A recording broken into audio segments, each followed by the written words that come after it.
I was standing in the bathroom of the Riverstone Hotel, staring at my reflection like I didn't know her.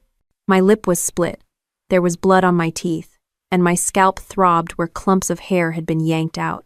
My dress, white satin, sleeveless, stupidly optimistic, was torn at the shoulder and stained from where I'd hit the floor. The overhead light made it all worse, harsher, sharper, realer. Outside those doors, 70 people were still sipping champagne and toasting my sister, Fallon Blake, America's sweetheart entrepreneur, the face of women in tech, and apparently, someone who punches her little sister in front of a room full of investors and friends like it's part of the show.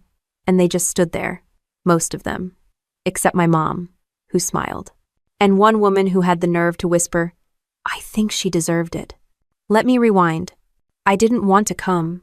I had just returned from 6 months stationed in Hawaii, and all I wanted was 1 week without protocol, emails, or pretending I'm okay with people treating uniform service like a charity case.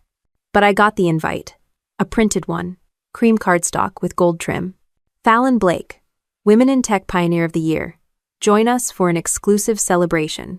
My name was scribbled on the bottom in ballpoint ink like an afterthought. Love, Mom. I almost tossed it. But part of me, stupid, loyal, maybe masochistic, thought maybe this time, just maybe, they'd act like family. So I packed a bag, flew into Denver, and Ubered straight to the venue. No time to stop by home. Not that I wanted to.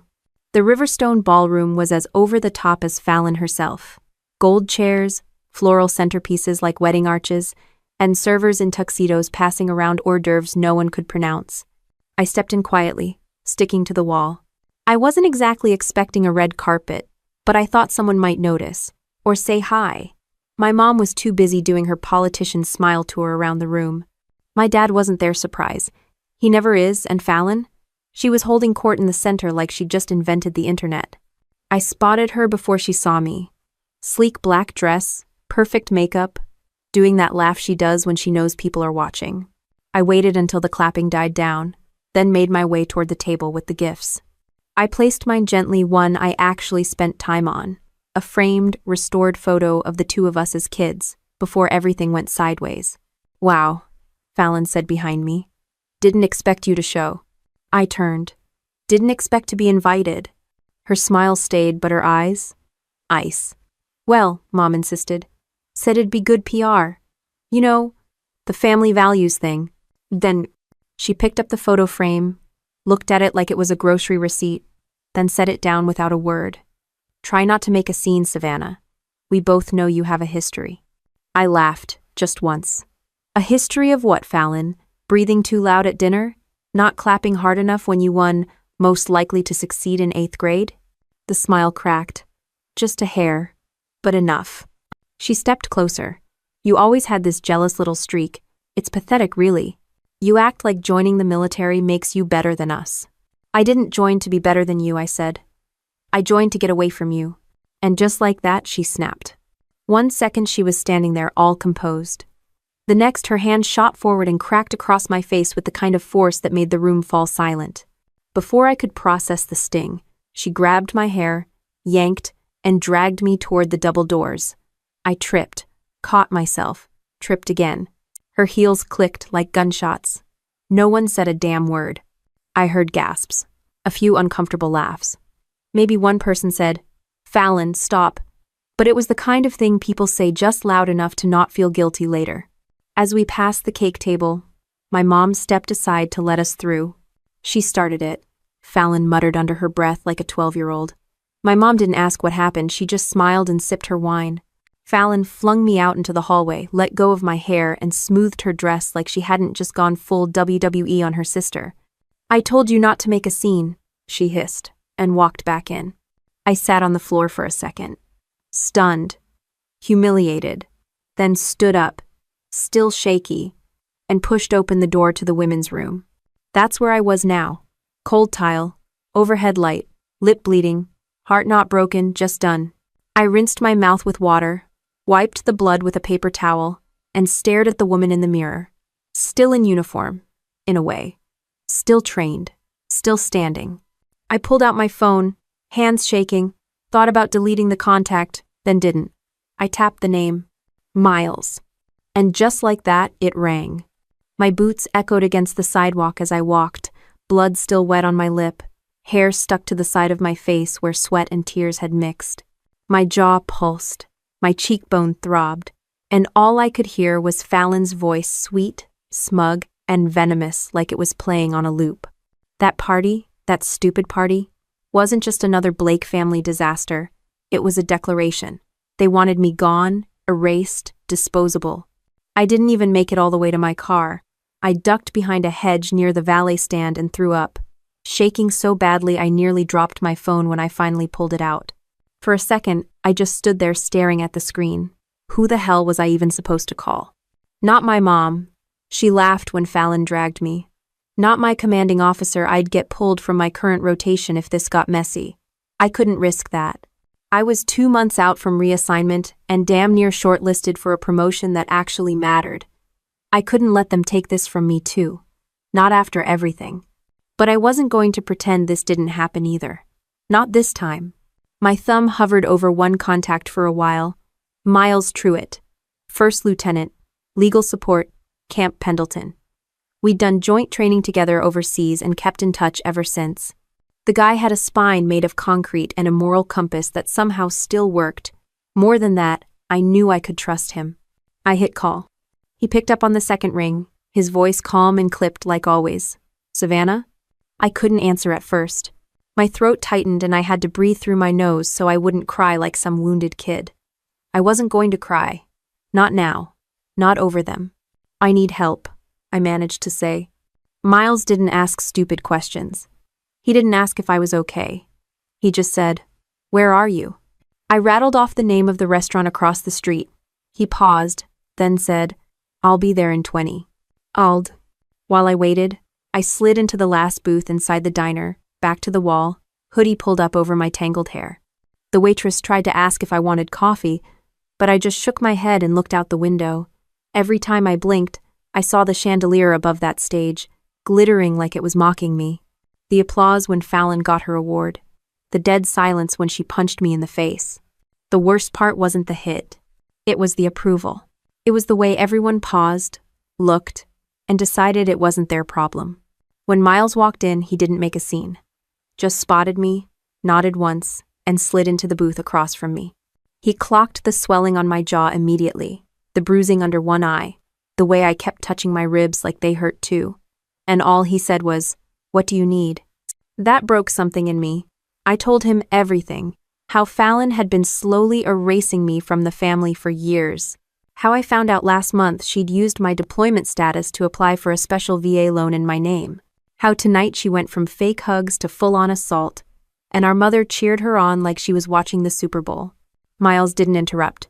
He just listened, jaw locked, knuckles white against the edge of the table. When I finally went quiet, he said, "You have proof?" I nodded slowly. "I've got a folder back at my apartment. Paperwork. Some emails she forwarded by mistake. She listed me as a co-founder on her tech startup application even though I've never touched a damn thing in that company." Miles leaned in.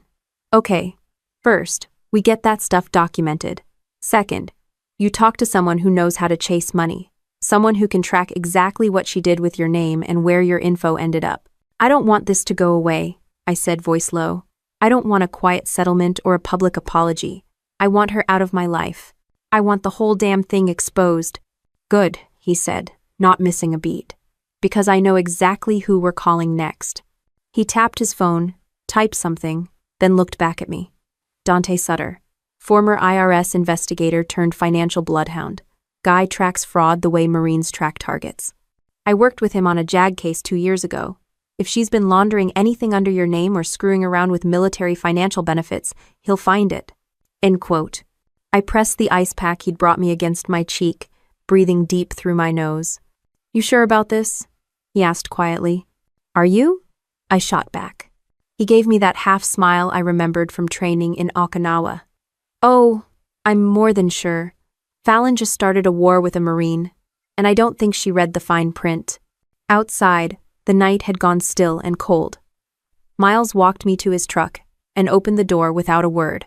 I slid in slowly, wincing as the bruises stretched under my skin. This wasn't just going to be about what happened tonight.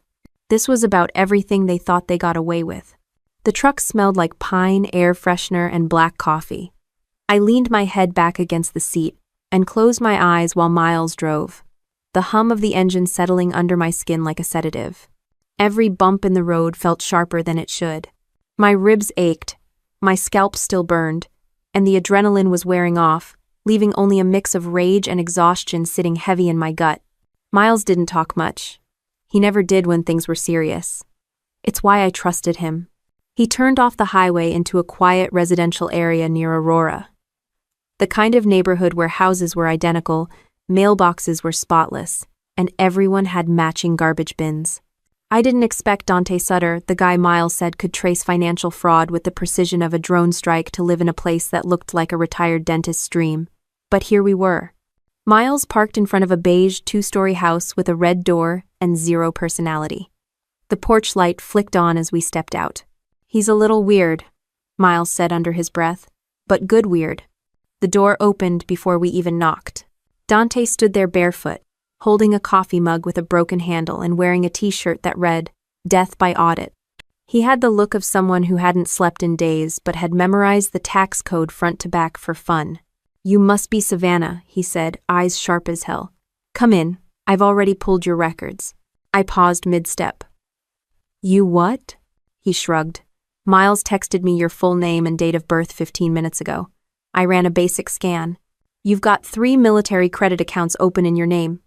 2 I'd expect. The third? That one's fishy as hell." I sat down at the kitchen table while he opened a laptop covered in duct tape and stickers that said things like, "I know your secrets," and "The IRS is my love language." He started clicking through spreadsheets and bank records like a surgeon prepping for surgery. "Tell me what you know," Dante said. I laid it out as clean as I could. How Fallon had asked for some paperwork during my last deployment, claiming Mom needed it for life insurance updates. How I sent a few scanned documents, including a DD-214 and a copy of my ID, assuming it was nothing. "And now you've got a ghost credit line," Dante finished for me. "Opened through a military-friendly fintech company in Utah, tied to a business startup fund. Guess whose name is on the other end of the transfer?" "Fallon," I said flatly.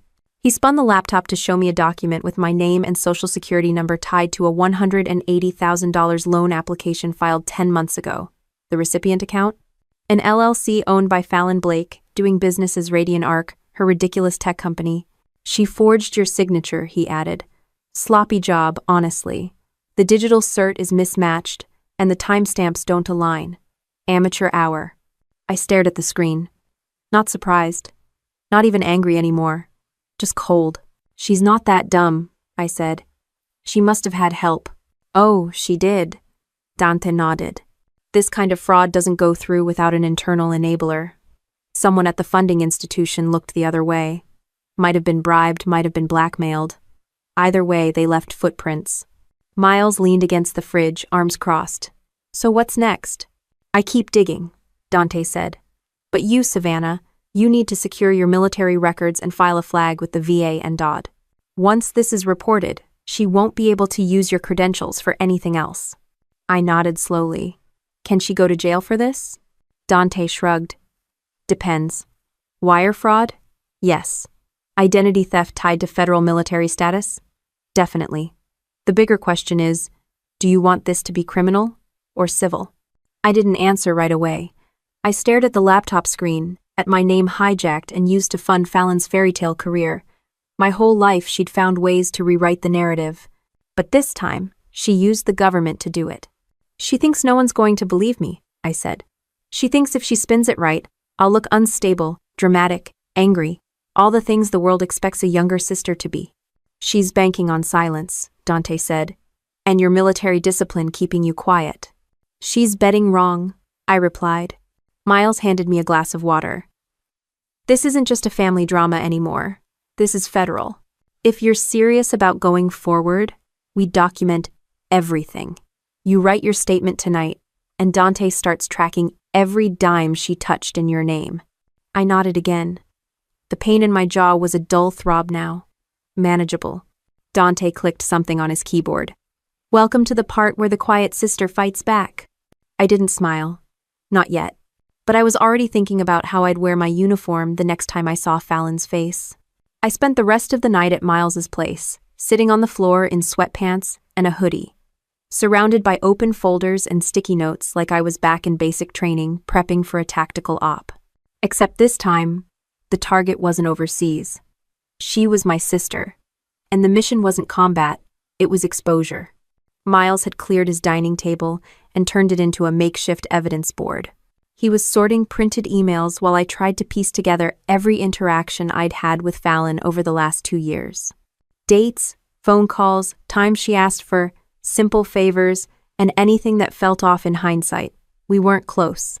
That made the list mercifully short. But even a short list, in this case, came with heavy weight. I held up a printed email from Fallon. Subject: Hey, quick thing. It was dated 11 months ago. I was stationed in Okinawa at the time. She had asked if I could resend my LES leave and earnings statement because she needed to compare something for taxes. I remembered glancing at it for 2 seconds before forwarding it over, mid-mission, without thinking. That tiny click had just opened a $100,000 door under my name. You weren't just tricked, Miles said, glancing at the header. You were operationally targeted. She timed this while you were out of country. Oh. She waited until I couldn't ask questions, I muttered. She counted on me being too distracted, too obedient to look twice. Dante FaceTimed in around 1:30 a.m. from his basement, surrounded by 2 monitors and 3 empty Red Bull cans. You guys still awake? He said, like he didn't already know. He shared his screen. A spreadsheet popped up, color-coded like it was a science fair project. Only instead of datasets and conclusions, it was my name tied to money I never touched. So, he began, stretching his neck. Here's the real kicker. She didn't just borrow your identity to get the loan. She used it as a security blanket for her investors. She told 2 angel funders she had military backing and showed them your credentials to build credibility. She straight up used your record as marketing. I blinked. She sold me as part of her brand? Worse, he said. She commodified your service. There's a pitch deck in a Google Drive I found through her assistant's email. It's got a slide that says, and I quote, "Built by women, backed by Marines." Miles looked like he was about to choke. That's not just disgusting, that's stolen valor. I set the folder down and stood up. I needed air. She hadn't just punched me in the face. She'd wrapped herself in my uniform while doing it. Outside, the air was cold and dry. I stood barefoot in the backyard staring at Miles's old grill like it might give me answers. I could hear them still talking inside, low voices, legal terms, financial lingo. It all felt like static. There was no playbook for this. No field guide. Just instincts. I remembered Fallon's face at the party, polished, practiced, manufactured, and for the first time, I saw what everyone else saw. Not a sister. A brand. She didn't see me as family. She saw me as a tool. A costume. A useful piece of government-issued legitimacy. And she thought I wouldn't figure it out. Back inside, I grabbed a notepad and started writing. I listed every piece of documentation we had so far. The forged loan, the false veteran-backed claim, the stolen financial identity, the public assault, the family's silent complicity. I wasn't just a victim of her fraud. I was being erased by her narrative. One version of this story had already been told, her version. Clean, inspiring, successful. But there was another version. Mine. Dante emailed over a digital folder titled Op Fallon, Stage 1. Inside were 6 documents I needed to submit to begin the civilian and military investigation processes. Whistleblower affidavits, identity protection claims, evidence chain forms, all of it pre-filled and templated. All I had to do was sign and forward. Miles handed me a pen without saying anything. I signed every form like I was marking a target. This doesn't guarantee anything, he warned. It'll take time. It'll be messy. And once this hits the system, Fallon's not going to play nice anymore. She already didn't, I said. This just makes it official. He nodded, then tossed me a USB. That's your backup drive. Dante's encrypted it with everything we've got so far. Don't lose it. Got it, I said. Miles turned off the kitchen light and started cleaning up the paperwork. I sat in the dark for a while, listening to the buzz of the refrigerator and the soft click of the ceiling fan. I wasn't tired, but my body was crashing. I knew what came next wasn't going to be easy, but it didn't have to be. It just had to be right. By morning, I had 4 unread emails from Dante, a sore jaw, and exactly 0 hours of sleep. Miles was already up, in uniform, coffee in hand, like he hadn't spent the last 10 hours knee-deep in identity theft and family betrayal. He handed me a mug and nodded toward the laptop on the counter. "She's up early," he said. I opened the link he sent. Fallon had posted a selfie from her car, full glam, fake casual, with a caption that read, "Grateful for strong women who never let drama slow them down. Eyes on the mission." It had 2,000 likes and a comment from my mom. "Proud of you, baby girl. Keep shining." I didn't even feel anger at that point, just calculation. "She's trying to get ahead of it," Miles said. "She's trying to paint me as the storm," I replied. "So when it hits, she can act like she's surviving me." Dante called at 8:02 a.m. sharp. "I've got something you're gonna want to see." He shared his screen again. This time, it was a bank ledger. He highlighted 4 transactions over the course of 3 months, each labeled Operations Consulting, paid out to a shell company in Delaware, owned by Fallon but linked directly to the startup account that was tied to my military-backed loan. "She's laundering the money," Dante said. "She's moving it through fake vendors, then cashing it out personally. It's classic small-scale fraud. Looks like nothing, but legally it's devastating." He clicked another tab. A document appeared, a list of grant applications Fallon had submitted for veteran-owned business incentives. All of them cited her co-founder with military credentials, me. I sat back in my chair. So she's not just using my name to get loans, she's getting grants, awards, press coverage, and keynote invitations, Dante added. She's booked for the Women in Federal Innovation Conference next month. She's on the flyer with a headline, "From Deployment to Disruption: How Fallon Blake Built an Empire with Military Discipline." "She never deployed," I said through clenched teeth. "She never even visited a base," Miles added. It was more than exploitation now. It was impersonation, and it was public. She wasn't just hijacking my record, she was performing it for applause. I pulled out the file of old photos I had from my deployments. Me in uniform, me with my unit, training, fieldwork, holidays and sandstorms, things I never thought I'd need to prove. Now, they were about to become Exhibit A. "Any word from the VA side?" I asked Dante. "They flagged the profile last night after you submitted your protection request. You're clean now. No one can pull your military records without clearance." "Good," I said, "because she's about to try." Miles opened his laptop. "We need a timeline. If she's filed anything under Savannah's name that we can backtrack, we create a master record. Prove the fraud pattern." So we started building it. We printed every digital document, laid them out in order. The email where Fallon asked for my LES, the loan application she filed, the bank transfers to her shell company, the press release quoting her military upbringing, the keynote invite, her LinkedIn post claiming she transitioned from logistics to leadership during service. Every piece of it stacked up into a picture so clear it was almost boring. She didn't even try to cover her tracks. Because why would she? She didn't think anyone would come looking. By noon, Dante had traced the shell company back to Fallon's personal bank account. "She filed the EIN number using your mom's address," he said. "So even if this blows up, she can claim it was a family mix-up and throw your mom under the bus." "Classic Fallon," I muttered. "Build the fire, hand someone else the match." Miles closed his laptop. "So what's our angle? Go public? Go legal?" "Both," I said, "but not yet." They looked at me. I stood up, walked to the counter, and picked up my phone. I opened my camera roll, scrolled through pictures from my last tour faces of people I trusted, who'd earned their titles, who'd bled for their patches. I stopped at one. Me in dusty camis, squinting under the sun, no makeup, holding a care package with Fallon's handwriting on it. She used to send me snacks and notes like she actually gave a damn. Now I realized she wasn't supporting me. She was gathering materials for her brand. I looked at Miles. "If we're doing this, we're not just making her answer to me, we're making her answer to every vet she lied to." Miles nodded. Dante raised his coffee mug. "To justice, then." I didn't toss, I didn't smile, but I started packing the evidence folder into a military-grade case I'd brought home from Afghanistan. Because the thing about serving in uniform is once you know how to go to war, you don't need permission to do it again. I didn't even finish zipping up the case when my phone buzzed with a new voicemail blocked number, no transcript. I hit play, already bracing. Savannah, it's Mom.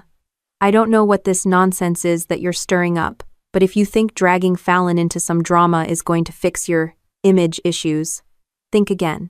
She's doing real work, and she doesn't need this kind of stress. Whatever you're upset about, just handle it quietly like adults do. Don't embarrass the family. No, hello. No.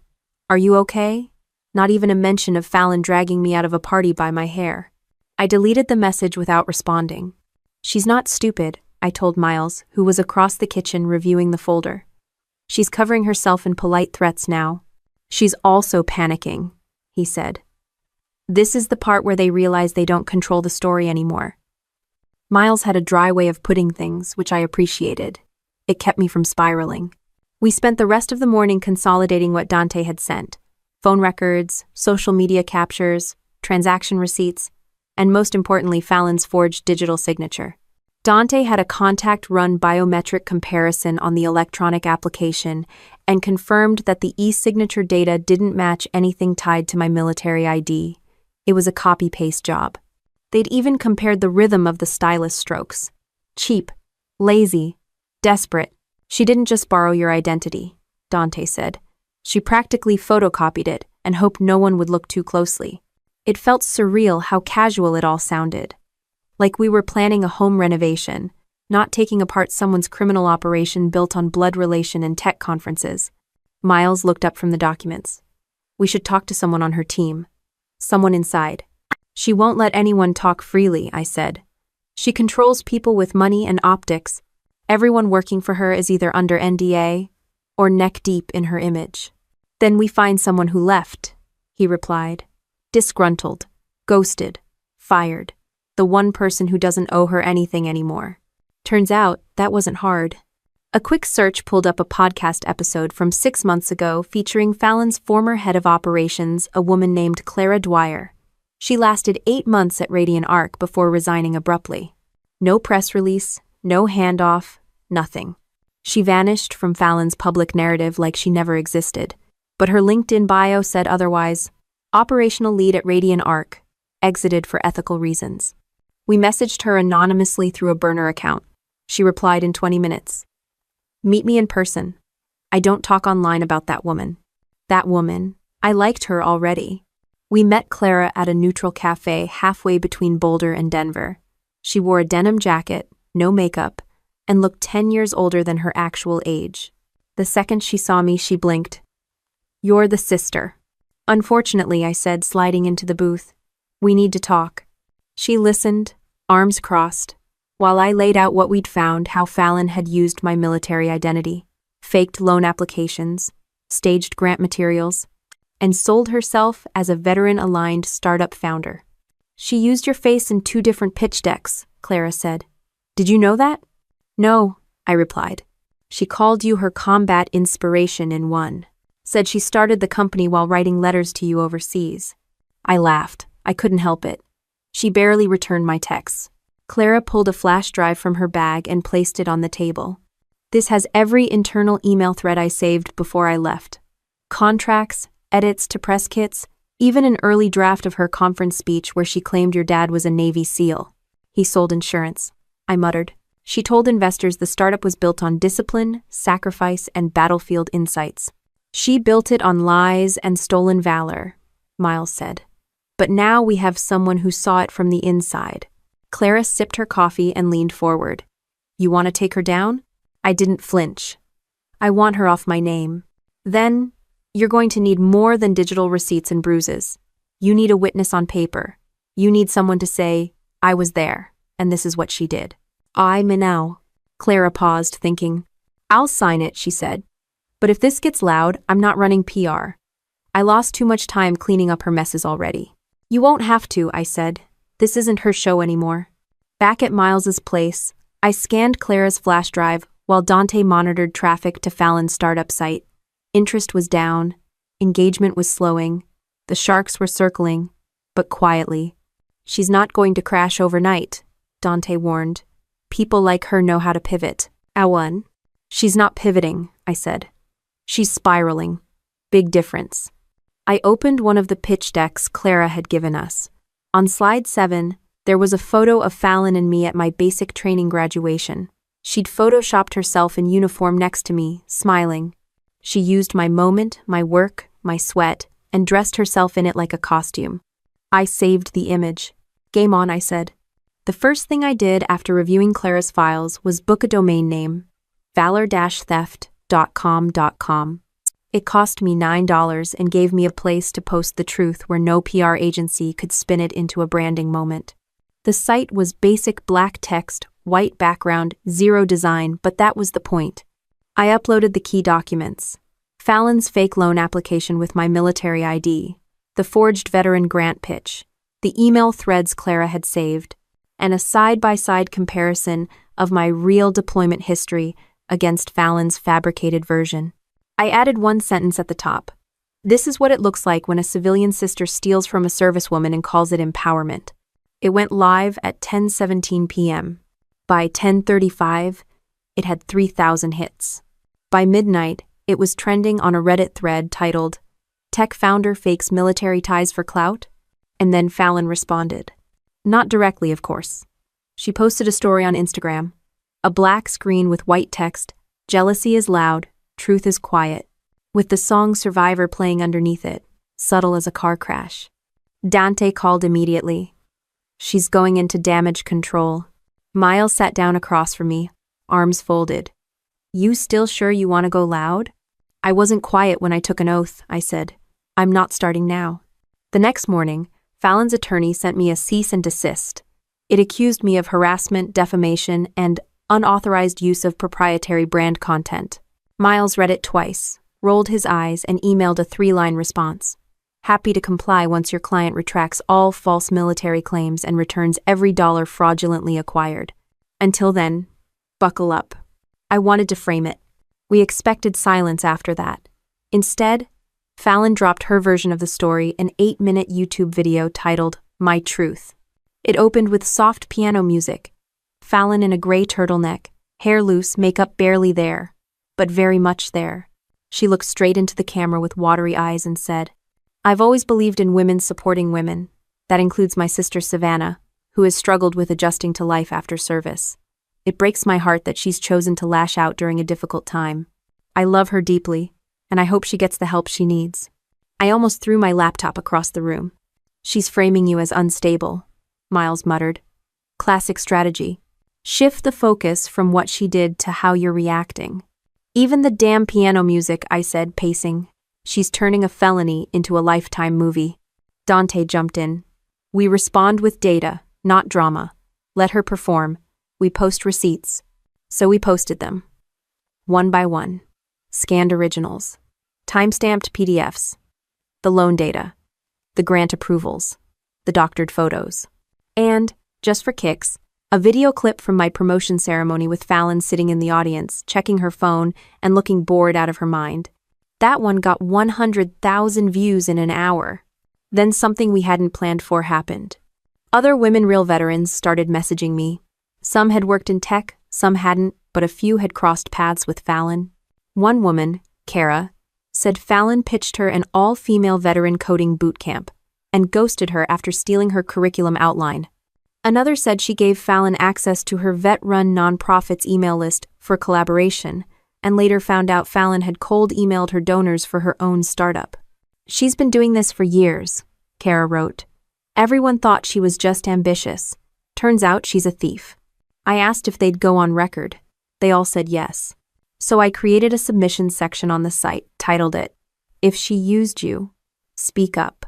Within 24 hours, I had 15 testimonies. 2 were anonymous. 1 came from a former Army intelligence officer. They all painted the same picture. Fallon wasn't just stealing valor. She was building a brand on the backs of women who actually served. Miles read the latest one and whistled. She's not just toast. She's a bonfire now. Din. I leaned back in my chair, exhausted but sharper than I'd felt in months. This isn't about me anymore, I said. It started with her using my face. But the second she did it to others, she turned it into something else. Dante agreed. She didn't just poke the bear, she walked into a whole den with a selfie stick. The final touch came from Clara. She sent a folder titled Fallon's Real Resume, which revealed Fallon had padded her background with made-up consulting work for the DoD and a fabricated internship at a veterans advocacy firm that never existed. Miles stared at the screen and said, "Your sister didn't fake one thing. She faked an identity." I didn't say anything. I just uploaded it to the site. I booked a hotel room under an alias in downtown Colorado Springs. Nothing fancy, just clean, quiet, and nowhere near Fallon's orbit. I needed space to operate without worrying about being followed, photographed, or worse, ambushed by more concerned family voicemails. I sat on the bed with my laptop, watching the analytics for valor-theft.com tick upward like a second heartbeat. People weren't just reading. They were downloading, sharing, asking questions. Screenshots were popping up on Twitter. Reddit was alive with timelines and amateur sleuths. One guy even color-coded Fallon's pitch decks and annotated them like a criminal case file. That was when Elise Navarro emailed me. Subject line, "We need to talk. Off the record at first." I didn't know her personally, but I'd read her work. Former war correspondent turned independent investigative journalist. She didn't do fluff. She didn't do favors. Her last piece exposed a senator's ties to a shady veteran nonprofit and led to an FBI audit. If she was sniffing around this, it meant one thing: Fallon had crossed a line too big for PR spin to contain. I replied with 3 words. "Let's talk now." 10 minutes later, we were on a secure video call. Elise wore a hoodie, earbuds in, speaking from what looked like a converted garage. Her voice was calm, direct. "I've followed Fallon Blake for a while," she said. Her rise didn't smell right. "Too many polished surfaces, too few fingerprints. Your site blew it wide open." I nodded. "She's been using my military service for credibility. And now we know I'm not the only one." "I want to write this," she said. "A long-form piece. Documented, verified, fully sourced. Not just a scandal, Savannah. A story about what happens when a woman builds power on borrowed trauma." I leaned back. "What do you need?" "Access to your files. Interviews with anyone who'll go on record. And your voice, unfiltered." She wasn't asking for pity. She was building a case. "I don't want a revenge piece," I said. "I want a reckoning." Elise smiled slightly. "That's exactly what I write." I shared everything. The forged documents, the stolen identity, the veterans Fallon ghosted, the internal emails Clara had saved. I gave her full permission to use my name, my face, my record. If she wanted to wear my service like armor, I said, she's going to feel the weight of it. I will wait. The article dropped 3 days later. The sister she erased. Inside Fallon Blake's stolen valor empire. It was brutal, meticulous, and impossible to ignore. Elise didn't just tell my story, she told ours. She wove in other veterans' experiences, emails, grant records, screenshots of Fallon's doctored resume, and expert commentary from a JAG attorney who straight up said, "This is a prosecutable offense." Full stop. The piece went viral within hours. Fallon's publicist released a half-hearted, "We are reviewing the allegations" statement, but it was too late. The tech conference dropped her keynote. One of her angel investors issued a refund demand. A LinkedIn post from a former intern went viral. I asked why she had military dog tags in her office. She said, "Marketing." I quit the next day. Fallon, for the first time in her curated life, shut up. No more piano music. No more gray sweaters. No more my truth speeches. She was bleeding digital credibility by the minute. Dante, meanwhile, forwarded me a new file. It showed a massive withdrawal from Fallon's business account, close to $60,000 wired offshore to an account in the Cayman Islands. "She's moving money," he said. "She thinks this is going to court." Miles read it and sighed. "Which means she's guilty and arrogant. That's the worst combination." "What happens now?" I asked. Miles didn't sugarcoat it. "She's going to try and play the victim harder than ever. Expect an op-ed, maybe a podcast interview, probably throw you under the bus again. She has no shame, remember?" "I'm not scared of shame," I said. "I'm just tired of carrying hers." That night, I got a text from an unknown number. A photo. Fallon standing outside a courthouse with my mom. Caption: Family first, even when they try to destroy you. I didn't reply. Instead, I sent the image to Elise. She added it as an update to the article with one sentence. No comment was offered by Fallon Blake or her mother. By morning, the photo had become a meme.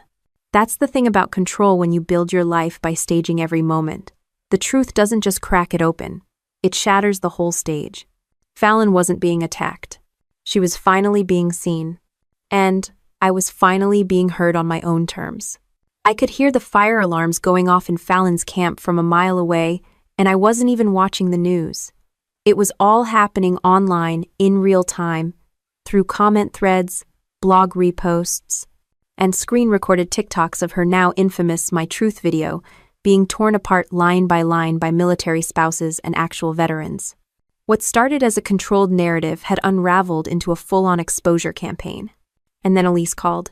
"I just got a message from one of Fallon's early investors," she said, voice sharper than usual. "He wants to talk, privately, off record for now."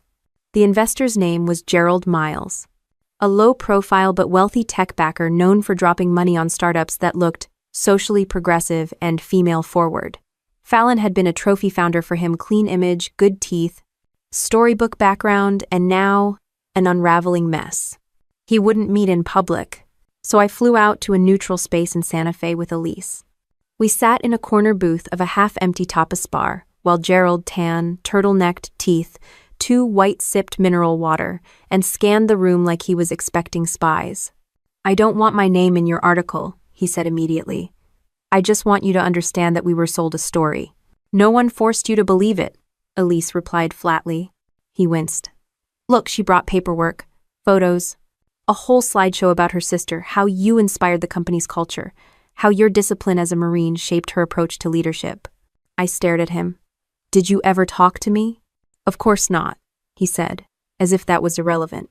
"We don't vet families, we fund founders." "And when did you start suspecting something was off?" Elise asked. Gerald hesitated. "After the second round of investment, she got sloppy. She claimed to have spoken at a DoD Innovation Summit. One of our partners used to work in defense. He couldn't find a single record of it." "So why stay quiet?"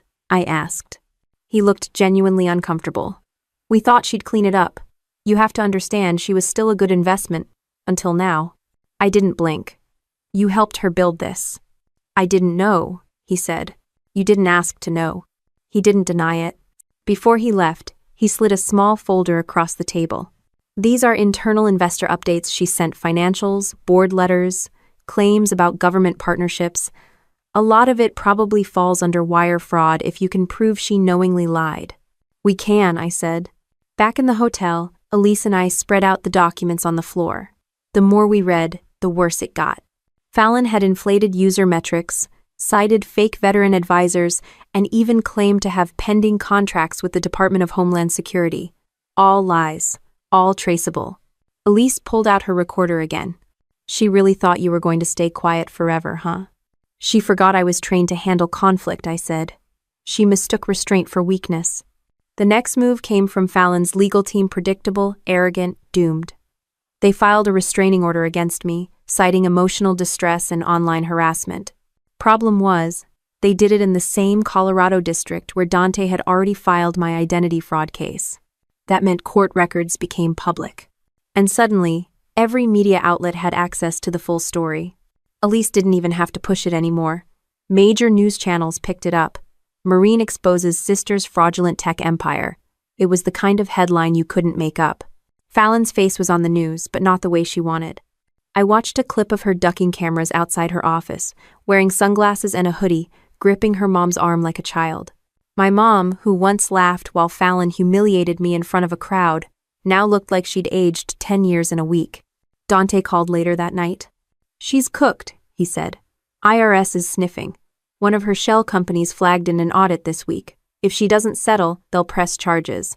It's not just your name anymore, it's a dozen others. She built a business on military status, and now that status is a liability." "What about the restraining order?" I asked. "Dismissed," he said. "Didn't even make it past the first judge." Fallon's lawyer bailed mid-hearing. Miles emailed me a screen grab of the court's ruling. The header read, "Case closed. fraudulent claims dismissed. And yet, none of that hit me like the next email did. It was from a girl named Brianna, a sophomore in ROTC at a community college in Arkansas. She wrote, "I saw your story. My sisters always made fun of me for wanting to serve, said it's a waste of time. But after watching how you fought back, I finally applied for officer candidate school. Thank you for showing me how to own my path, even when your family doesn't understand it." I read it twice. Then again. Fallon spent years building a version of my life she could wear like a brand. She took my discipline, my image, my name, and bent them into something fake. But the real thing? The real story? It spoke louder than anything she ever fabricated. And it couldn't be buried anymore. The morning Fallon walked into the mediation room, she looked like she still thought she was the main character. Tailored blazer, soft curls, lips pursed like she just walked off a magazine shoot. If the pressure had cracked her, she'd patched the leaks in designer concealer. Her attorney, a new one this time, sat beside her. Flipping through a binder like this was just another Tuesday. Miles was on my left, calm and lethal. Across the table sat the court mediator, trying very hard to pretend she wasn't sitting in a live grenade of family dysfunction. They opened with pleasantries. I didn't bother responding. Fallon finally looked at me. "Savannah," she said like we were sipping wine, "I hope we can resolve this with civility." Miles leaned forward. "Then let's start with accountability." Her smile tightened. The mediator asked us both to state our positions. Fallon launched into a speech about how the situation had spiraled and been misunderstood, and how internal miscommunications with junior staff may have led to overstated associations with military institutions. I didn't say a word. Miles slid a document across the table. "This is the grant form where your client falsely listed Savannah Blake as a company co-founder with military credentials. We also have voice memos of her describing Savannah's deployments to potential investors as if she were her own." Fallon waved a hand like she was swatting a mosquito. That was a narrative device. "It was identity theft," I said flatly. She looked at me like I'd just betrayed some unspoken sister code. The mediator tried to regain control. "Let's keep the conversation productive, Miss Blake," she said, turning to Fallon. "Are you willing to acknowledge any factual inaccuracies in your business filings?" "I'm willing to acknowledge that my team handled certain details aggressively," Fallon replied. That was her line. Aggressively. Like she was marketing vitamins too hard. Miles passed her another document. "This is a deposition from Clara Dwyer, your former COO. She directly stated that you requested she alter Savannah's military records for pitch decks. That's not aggressive. That's criminal." Fallon's eyes narrowed. "Clara was let go for performance issues. She resigned," I said. "After refusing to fake your image one more time." For a moment, Fallon just stared at me. "You always made everything about yourself," she said quietly. He blinked. "You're impersonating me." "And you're obsessed with me," she snapped. "That's what this is. You've always been second best, and now you're using your uniform to rewrite the script. You want people to think you're a hero. Newsflash. Savannah service doesn't make you interesting, it makes you tired." The room went still. Miles pressed a small button under the table. It was a recorder legally approved for use since the mediation was part of the legal proceedings. Fallon had just admitted, on the record, that she saw my military service as nothing more than a marketing inconvenience. The mediator looked like she wanted to sink into the floor. Fallon, realizing what she'd said, tried to backpedal. I didn't mean—" "You said exactly what you meant," I said. Miles folded his hands. "This recording, combined with the grant documents and Clara's testimony, gives us more than enough to proceed with formal charges. But if your client wants to settle, this is her last chance." Fallon's lawyer looked ready to bolt. She hissed at him under her breath, then glared at me. "You really think ruining me fixes you?" "No," I said. "But it stops you from doing this to anyone else." That's what she never understood. This wasn't about ego. It was about truth. I'd watched her fabricate a version of me the world applauded, strong but non-threatening, veteran but Instagram-friendly, obedient and useful. The minute I told my actual story, flawed, blunt, unapologetic, she panicked, because it exposed her carefully curated fiction for what it was, a costume built from my scars. We left the mediation with a signed agreement to proceed to civil trial, unless settlement terms were reached within 5 business days. Miles said it was the legal version of a slow countdown. Fallon's brand was imploding by the hour, and the clock was now public. Outside the courthouse, a small group of local reporters waited. One asked if I wanted to make a statement. I didn't say much, just one sentence. I don't speak for all servicewomen, but I won't let someone fake our story ever again. It aired that night. It wasn't flashy, but it hit hard. Real always does. Fallon didn't respond publicly, but her lawyer sent over a settlement draft 2 days later. It wasn't enough. I ignored Fallon's settlement offer. It was insulting just under $20 Kelvin, a non-disclosure agreement, and a vague admission of misuse of branding. They wanted to sweep it all under the rug and call it a misunderstanding, but I wasn't cleaning up after her anymore. Instead, I called Miles and said 2 words, "We go." So we filed. The civil suit dropped online the next day, and thanks to Elise's ongoing coverage, it spread fast. I didn't even need to do a press tour. People were already quoting excerpts from the court filing like it was a Netflix doc script. Fallon's attorney tried one last push, claiming I was maliciously exaggerating the scope of the damage. But screenshots don't lie. Neither do bank statements. And then it happened. Late that night, one of Fallon's old investors released a statement publicly distancing his firm from any individual who falsified military associations to obtain financial gain. His name wasn't even in our suit. He just didn't want to be caught in the fallout. From there, the dominoes fell fast. The Women in Federal Innovation Conference officially removed Fallon's name from their website. Her own company, Radian Arc, locked their LinkedIn page. The co-founder she'd brought on for optics? He scrubbed her name from his resume. She wasn't just being canceled. She was being erased, piece by piece, like someone cleaning graffiti off a memorial wall. The same day, Fallon's glossy headshot disappeared from the advisory board of a military support nonprofit she'd donated to for years. Their new homepage banner read, "We honor authentic service. Always." And yet, even after all that, the part that hit me hardest came in the form of an email from my mom. Subject line: "Can we please move on?" No greeting. No name. Just this: "Savannah, I know things have gotten out of hand, but I'm asking you, please don't destroy your sister. We're family. Mistakes were made, yes, but she was just trying to build something. She didn't mean to hurt you." And airing everything like this, it's embarrassing. Please think about the bigger picture. Mom, I stared at the screen like it might catch fire. Not a single mention of what Fallon did. No apology, no ownership, just another desperate plea to keep everything pretty from the outside. I didn't reply. Instead, I opened a new browser tab and typed in Elise's article again, reread every paragraph, scrolled through the comments. That's where I saw it. Someone had posted a clip Fallon had filmed years ago, back when she first started speaking on panels. It was a Q&A session. A woman in the audience had asked, "Where did your leadership style come from?"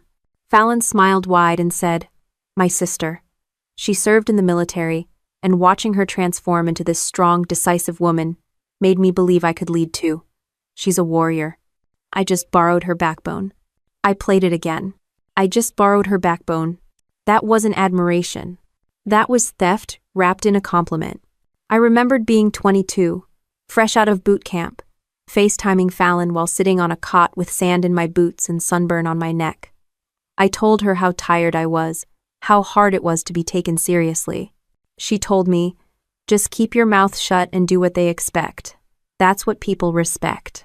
And now here she was spouting words like inspiration and empowerment, as if she hadn't once laughed when I cried during my first deployment. Borrowed my backbone? She hollowed out my story and wore it as a costume until it no longer fit. And now that I was telling it myself, the world was realizing just how artificial her version had always been. I forwarded my mom's email to Miles and typed one line beneath it. No response, but I'm keeping this for trial. He replied with a thumbs up and a sentence, "Smart. Juries love a good guilt trip from a complicit parent." That weekend, Dante sent me a spreadsheet. It showed the public revenue loss of Fallon's company over the last 30 days. 92% of contracts canceled, website traffic down 85%, social engagement flatlined. "This is what empire collapse looks like," he wrote.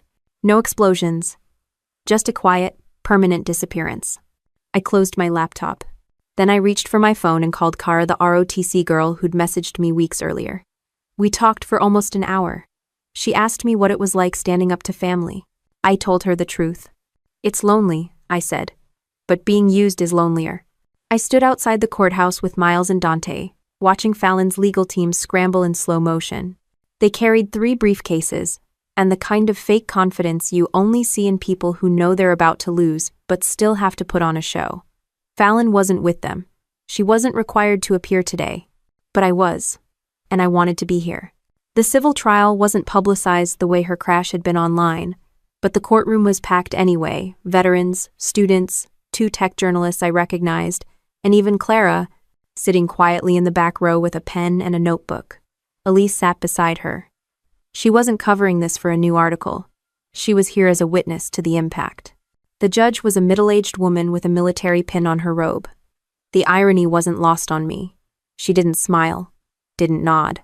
Just read out the docket like she was reading a grocery list, then said flatly, "Let's get to it." Our side began with Miles presenting the forged documents, screenshots, financial discrepancies, and Fallon's direct statements from mediation. The judge listened with the kind of face you'd expect from someone who'd seen 3 decades of excuses. She asked pointed questions. She took notes. When Clara took the stand, she didn't cry, she didn't posture. She laid out everything Fallon had asked of her. Every moment she'd been ordered to manipulate my service record. Every time Fallon used my military rank to pitch a story of sacrifice for investors. Every internal memo that made her stomach turn. She wasn't inspired by her sister, Clara said. She was profiting off her. Period. Fallon's lawyer tried to poke holes, suggested Clara was a disgruntled ex-employee. Clara didn't flinch. "I left because I have a conscience," she said. She stayed because she doesn't. Next came Kara, the ROTC student. Her statement wasn't legally necessary, but we'd petitioned to include it as a character reference. She told the court how Fallon's story made her feel like a fraud for not being public-facing enough, how it fed the idea that women in uniform had to be polished, photogenic, and startup-adjacent to be taken seriously. "Savannah reminded me that the uniform speaks for itself," Kara said, "and no one gets to put it on metaphorically while someone else earns it the hard way." Fallon's attorney objected. The judge overruled. Then came me. I didn't read from a script. I stood up, took a breath, and told the truth. I told them about the night at the award party, the punch, the hair, the silence that followed. I told them about Fallon using my name for federal benefits, about the debt notices I hadn't even seen until Miles pulled them from my credit report. I described what it felt like to watch my life become a costume someone else wore better. "I didn't come here for revenge," I said. "I came here for accountability. Fallon Blake used my identity as a prop. She sold my service like it was merchandise. And when I finally said no, she called me unstable." I could feel the room tighten. "I'm not unstable," I said. "I'm just not quiet anymore." The judge called for a short recess. When we returned, Fallon's side didn't present much. They couldn't. They had no paper trail to dispute the facts, and Fallon had already buried herself on record. Her attorney mumbled something about miscommunication and overstated narratives. The judge didn't even blink. Before closing arguments, the judge looked directly at me. "You wear your uniform with more integrity than some wear their entire lives," she said. "Thank you for reminding this courtroom and your country what service actually means." Then came the ruling. Fallon Blake was found liable for civil identity theft, defamation, and misappropriation of military likeness for financial gain. Damages awarded $280,000. Not a fortune, but enough to make every future investor think twice. Fallon didn't show her face after that. Not in the hallway, not in the parking lot, not online. Her company went officially dark 2 weeks later. The website died. The Instagram disappeared. LinkedIn said, "No results." And Apolis. Dante sent me a link to the archived page with a single subject line, "Ghosted." I didn't celebrate. I just exhaled. That night, I sat alone at a diner 2 blocks from the courthouse. Coffee in front of me, jacket draped over the booth, dress shoes kicked off under the table. It wasn't peace. Not yet. But it was something close. A woman approached. Maybe mid-32nd, wearing a navy sweatshirt and a cautious smile. "Are you the sister, the Marine?" I nodded. She gave a half shrug. "Thank you for speaking up. For all of us." She didn't linger. Didn't ask for a photo. Just left a $10 bill beside my coffee and walked away. I didn't even catch her name. Didn't need to. That's what justice looks like sometimes. Quiet. Ordinary. No medals, no speeches. Just someone walking away lighter because you finally told the truth. The first thing I did when I got back to base was change out of civilian clothes and walk the perimeter of the armory at dawn. No earbuds. No distractions. Just the gravel under my boots, the rising sun behind me, and the smell of something real: dirt, sweat, discipline. I wasn't here for ceremony. I was here because this was the one place where nobody needed a backstory to respect you. You earned your name here, daily. Command had cleared me for full reinstatement. Turns out, fighting a civil lawsuit against a sister impersonating you doesn't disqualify you from serving, especially when you win. My CO called me into his office, shut the door, and said, "Blake, most people leave their family drama at home. You managed to put yours in a courtroom and still keep your record spotless. Not easy, but you handled it like a Marine." I didn't smile. I just said, "Thank you, sir." He nodded and said, "The recruiting office could use someone like you." I raised an eyebrow. "You want me to push pamphlets?" "Not exactly. I want you to talk." Young women walk into that office every day not knowing whether they belong. I want you to show them what it looks like when someone walks in with nothing and walks out with purpose. It didn't feel like a demotion. It felt like a mission. 2 weeks later, I stood in front of a class of ROTC juniors at a community college near Fort Carson. No PowerPoint, no flag waving. Just me in uniform, arms crossed, telling them what Fallon never understood. You don't need to be the face of something to be the heart of it. I had someone take my service and repackage it into TED Talks and pitch decks, I told them. She made money off it. She got applause. But she never got what really mattered. "What's that?" one of the girls asked. I looked straight at her. Respect from people who actually know what it costs to earn it. They didn't clap. They didn't cry. But nobody looked away. That was enough. Later, Miles sent me a text. VA just flagged Fallon's name in a fraud watch list. She's officially radioactive. IRS is circling too. Looks like she's going to be busy with lawyers for the next few years. I replied, "She wanted my status. Now she can have my consequences." I didn't check for a response. I didn't need one. Clara emailed me a job offer, some kind of advisory position for a new nonprofit supporting female vets transitioning to civilian careers. She said, "We could use someone who knows what stolen valor actually looks like up close." I told her I'd think about it, not because I wasn't interested, but because I finally had the luxury of choosing. Fallon never did show her face again. She ghosted the world as fast as she'd tried to conquer it. Her name stopped trending. Her supporters got quieter. Some pretended they never knew her. Even Mom faded into radio silence, probably hoping I'd forget the part where she called my truth embarrassing. I didn't. But I didn't chase her either. Instead, I sat down and wrote something else, my own speech. Not a TED Talk, not a press conference, just a short story I sent into a small podcast that highlights real women in service. They read it aloud with no music, no edits, just my words, in my voice, saying, "I used to think my sister stole something from me, my image, my story, my value, but she didn't. She only delayed it. She built a career off the illusion of strength, while I was out earning the real thing. And the people who matter? They know the difference." It got shared more times than anything Fallon ever posted. Not because it was flashy, because it was real. One night, I walked into the mess hall and saw one of the younger recruits scrolling through her phone. She looked up and said, "Sergeant Blake, that podcast? That was you, wasn't it?" I just nodded. She nodded back. "It made me call my dad. Told him I was done pretending I had to prove anything to anyone," he cried. I didn't know what to say to that, so I just patted her shoulder and moved on. That's what healing looks like sometimes. Not closure, just clarity. Fallon had built an empire of mirrors. One crack, and it all fell. I walked away with scars, but also with roots. I wasn't just reclaiming my story. I was rewriting what it meant. And this time, it was mine from start to finish. I never imagined I'd end up working at a recruiting station. When I first walked into one as a teenager, I was angry, broke, and looking for a way to get out of town. Now, over a decade later, I'm the one behind the desk. and kids walk in with the same look in their eyes that I used to have, part fear, part hope, and not a clue who they'll be once the uniform is on. But this time, I meet them with more than pamphlets. I meet them with honesty. Not the kind Fallon faked clean, packaged, Instagrammable resilience.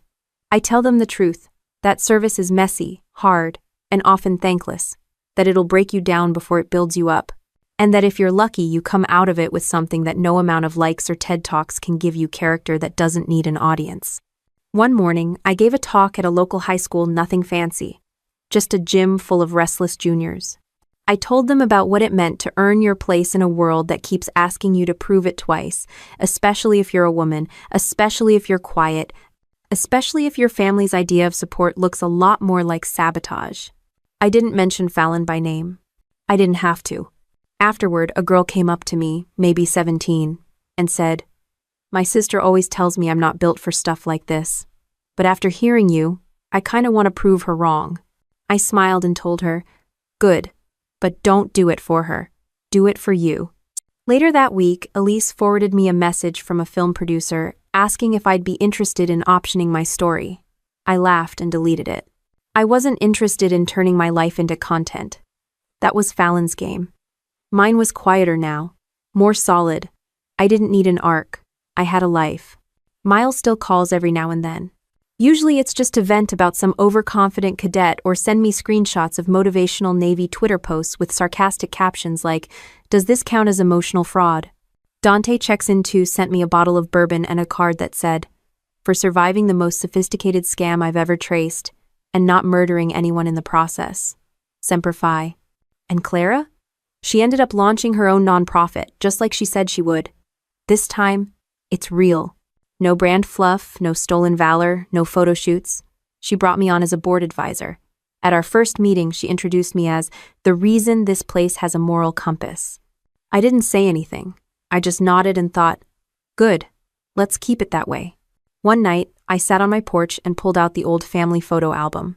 Not the digital kind, real paper, sticky pages, faded ink. I found a picture of me and Fallon when we were kids. We were in Halloween costumes, me in a pirate hat, her in a princess dress, already striking a perfect pose for an imaginary camera. Even back then, we were telling different stories. I didn't hate her. I didn't want her ruined. I just wanted my life back. And I got it. But more than that, I got to take something she never expected. Her ending. She thought she'd write both our narratives. That I'd be the cautionary tale in her origin story. The poor, plain sister who got lost in combat while she rose in boardrooms. But that's the problem with people who steal stories. They forget that truth doesn't need to be loud to last. My truth outlived hers. It didn't trend. It didn't sell books. But it found its place in courtrooms, classrooms, inboxes, and conversations whispered between sisters who needed to hear that strength doesn't come from who claps the loudest. It comes from who shows up anyway. Fallon's name hasn't been spoken publicly in months. She lives somewhere in Arizona now, according to Dante, probably under a new LLC with another sanitized brand identity and a fresh round of fake tears. She'll find another crowd, another platform, another costume. People like her always do. But she'll never wear mine again. That door is closed and locked, and reinforced with everything I've earned since. The funny thing is, Fallon spent years trying to be me. Now, I don't think she even remembers who she really is. But I do. I remember who I am. I'm Sergeant Savannah Blake, U.S. Marine, daughter of no one's fantasy, sister to no one's illusion, and I am the author of my own damn story. Sometimes the people who hurt you the most are the ones who taught you how to fight. Not with fists, not with noise, but with clarity, with discipline, with truth. My sister thought she broke me when she dragged me out by my hair in front of 70 people. What she really did was rip off the mask for both of us. Hers shattered. Mine never existed. And in the silence that followed, I stood up. Not as the victim. Not even as the hero. Just as someone who finally stopped apologizing for surviving a family that only clapped when she stayed small.